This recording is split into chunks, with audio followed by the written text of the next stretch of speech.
किसी का अगर इससे ज्यादा कोई गाली दिया है भोजपुरी में, भोजपुरी कलाकारों को कोई सबसे ज्यादा गाली दिया है हमारे के ना, तू भैया जेकर तू मैनेजर हो उनको गाली देवे ले, समर गौतम देते हैं, उन्हीं को आप लोग बुला के सम्मानित कर रहे हैं कि हाँ ये वो फलान ठेकान करल अच्छा बात बढ़ुए। और हम तो ये कहम कि आज ना तो काली एकदम ये करा के आदत बना लो, रोड हो गई यही तरीका से चले के बाद कोनो भेटा जाए धास दी की बुझा जी कैसे धासल जाला, सही बात एकरा के रूटीन बना लो, आज हुनका के उठावा लो, आज हुनका के बुलावा लो, कोनो माध्यम से जौना माध्यम से बुला लो, सोशल मीडिया पर कहवा के अपने आप के बहुवाली समझता रहो तो करवा लो, एकदम खूब करवा लो। हमारा तरफ से आग्रह बा एकदम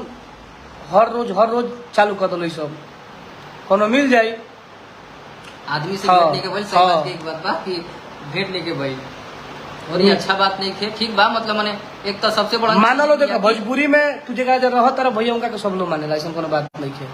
और उनका पहले बहुत लोग रहे उनको उहो मान ले बड़े, आज भी वो बंदा आते हैं लाइव तो ये बोलते हैं क्या कि हम सब कुछ हमारे पब्लिक बढ़ू है, तो फिर कहाँ आ गई, तू लोग खुद से बोलो, तो लोग स्टार बोलो, ये बोलो वो बोलो, ये कहने की बात नहीं है, बिल्कुल में वो स्टार है भोजपुरी में। रवि किशन भैया, मनोज तिवारी भैया, दिनेश हुआ भैया के बाद किसी का नाम आता है तो वो खेसारी पवन है चाहे पवन खेसारी है, ये दोनों लोग ही आते हैं।